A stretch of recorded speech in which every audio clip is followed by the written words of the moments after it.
Well, the city of Johannesburg says it's noted a High Court ruling that declared the appointment of city manager Floyd Brink unlawful.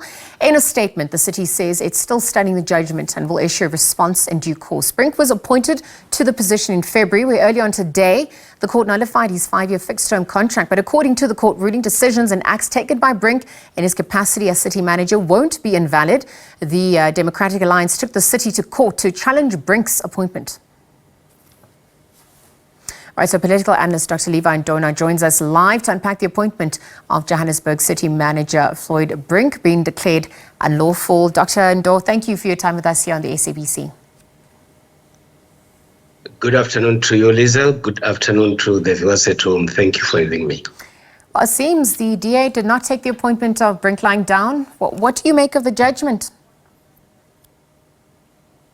Well, I think it's important to note that in South Africa, we're a constitutional democracy.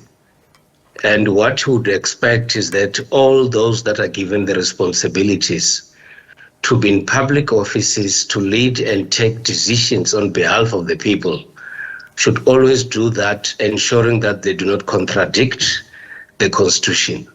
Those that are given responsibilities to lead are supposed to be the champions of our democracy and respect the Constitution in whatever they do.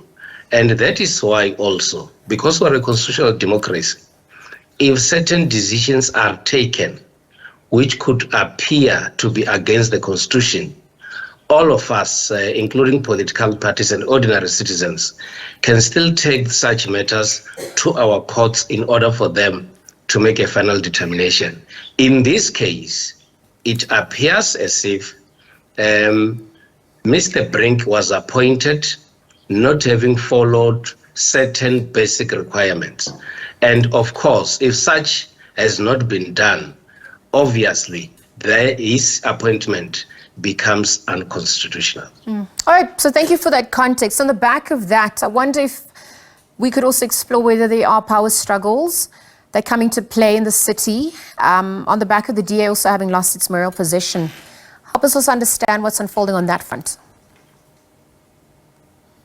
There would always be power contestations where there are many political parties involved.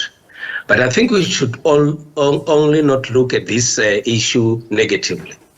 We should look at it also in the context that opposition parties have got a role also to ensure that those that are in power are accountable, and also at the same time ensure that everything that is done in respect of our Constitution and indeed the rule of law. And that is where you see the importance of opposition parties.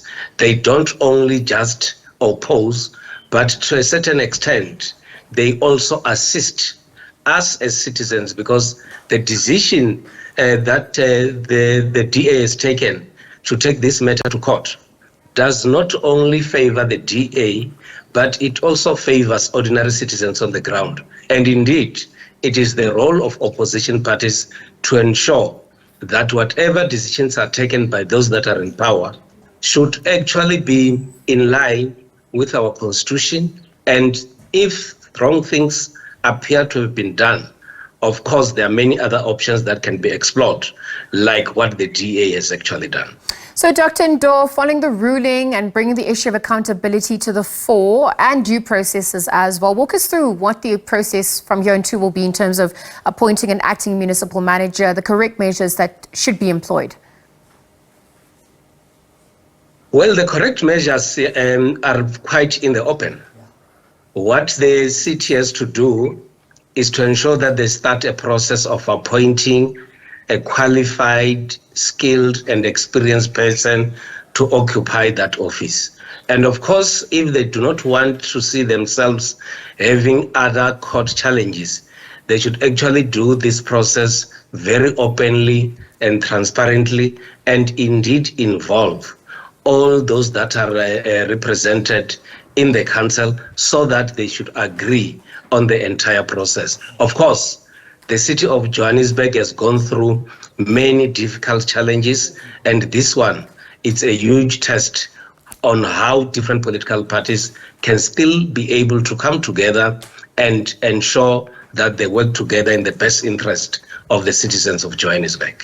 And so in lieu of that, the appointment, and now it's having been declared unlawful, what does it also reflect about the office of the city manager, the mayor? What perceptions are pervading at this point, given that we're edging closer to elections and ultimately the impact it has on residents, the city's function and administration at large? Well, it might have a political impact, but administratively, the city should be able to ensure that they put systems in place and have certain individuals who will be in charge of the responsibilities of the city manager. But what they should do also is that they should not compromise quality. They should ensure that there is thorough consultation, but ensure that they get the right person to occupy that office. Dr. Levy Ndou, thank you for your time with us on the SABC and for weighing in. We know that political analyst Dr. Levy Ndou was speaking about the appointment of Johannesburg City Mayor Floyd Brink, that appointment having now been declared unlawful.